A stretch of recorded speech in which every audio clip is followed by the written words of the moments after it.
in being in government at all. Look at fucking Puritan times, right? I'm not saying that, but what I am saying is, make resources available. So if a church has a rehab program, here's a church that's doing a rehab program, because there are people who are religious. Well, what religion is it? You tell them. Oh, we're religious, it's non-denominational. Well, I don't deal with non-denominational shit, it's gotta be Baptist. Okay, great. Well, I don't deal with particular religions. I don't like Baptists and Lutherans or Catholics. I'm non-denominational. Okay, great. They have this program. And programs that are government funded have nothing to do with fucking church. Here's one funded by the government. It's free through our taxpayers. Oh, I don't want to pay for that. My fucking tax dollars and da-da-da. Well, you know what? Your tax dollars are going for the war against drugs, okay? And you know how that goes. Everybody's paid off both sides of the border.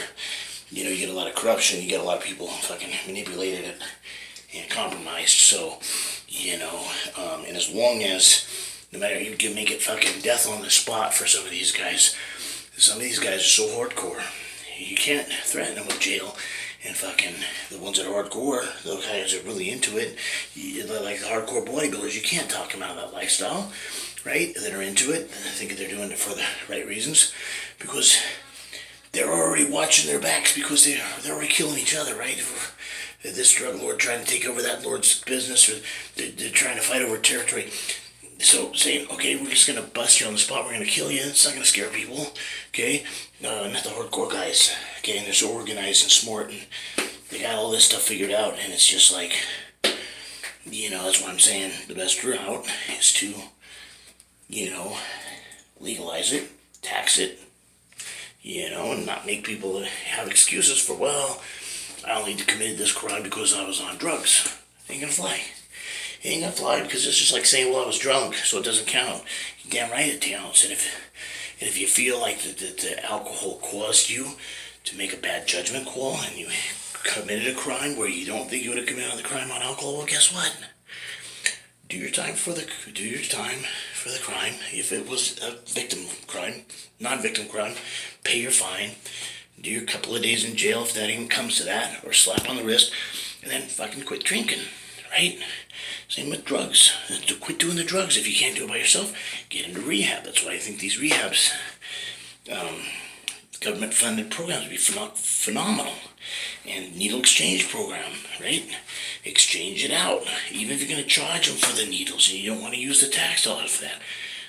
There are some drug addicts who don't have money, and every little thing they pawn off and everything, they have $2 extra for needles. Instead of doing the needles, they'll buy like little extra drugs. They're just not right in the head, okay? But there are people who are enough in the mindset that they won't take certain chances, meaning if they have the opportunity to have clean needles, they'll do it. So you think that they're just hurting themselves? No, because then they go and infect other people. Fair enough. The AIDS virus and different types of sexually transmitted diseases and hepatitis stuff can be transmitted sexually. And sometimes good people will date drug addicts. Fair enough. And that drug addict might sexually transmit a disease to somebody else. That's why you always want to use safe sex and safe needle practices and safe drug practices. If you're going to be involved in that lifestyle, be responsible about it. And there's a lot of drug addicts who are not. And it's not because they're bad people. They are putting their lives at risk, and they're just not thinking about the consequences. They're not in the right frame of mind. Again, they're not bad people for taking the drugs. They're not even bad people for making poor choices. It's just like people who make stupid decisions, they get too horny, and they don't slap on a fucking condom, right? They don't strap up. They don't tarp up. They just freaking go, and it's an easy thing to do, and it just takes one time to slip up, right? And you can do things right, and the condom can pop open. There is no safe sex. There's safer sex. There's safer ways to do drugs.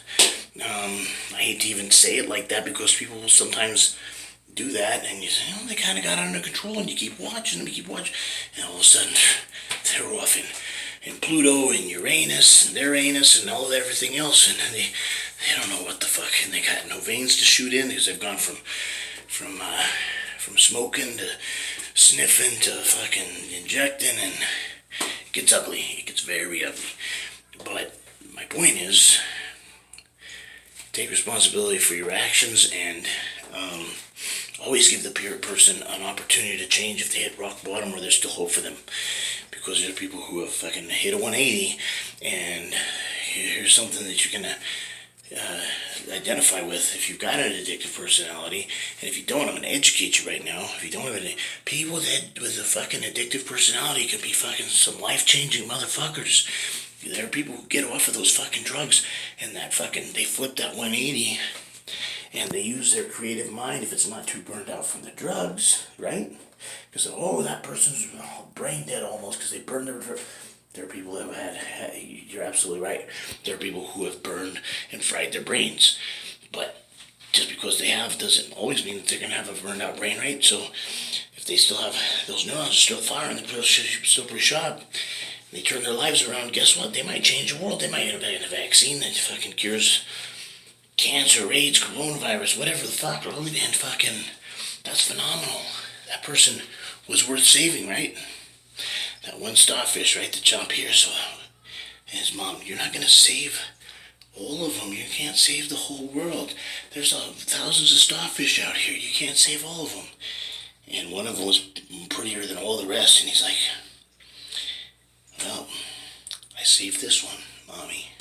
Threw it back in. And he's already done 10 more before that.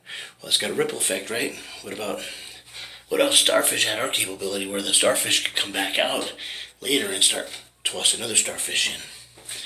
One starfish does that, 3 starfish does that. Okay, starfish can't do that, right? But human beings can, right? So what about these motherfuckers that had a little bit of help? What about the ones that decide to come back and help others? You see the ripple effect there? You throw the ripples in the water, it has an effect. That's a classic example. Don't give up on people just because they have bad habits. It doesn't make them a bad person. Okay? If they're a good person deep down and making poor decisions, just be there for them when they be their rock.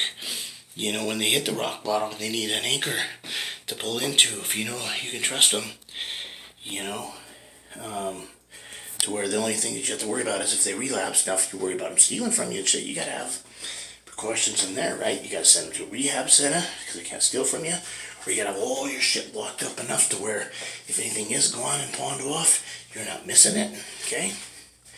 And there's an old TV, it's a test. If you fucking, there's a little bit of jewelry that I was thinking about donating anyways. If this is gone, you don't miss it.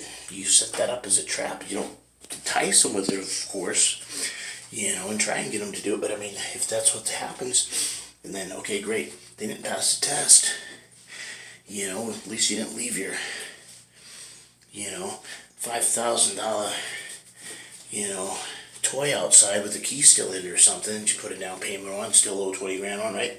And they go out and wreck it, okay? Or worse yet, have the motherfucker paid off. You pay off a $50,000 fucking Mustang GT fucking Shelby or some motherfucking shit, and they fucking go and sell it on you. Ooh, you're gonna be mad, right? So don't put yourself in those types of predicaments, right?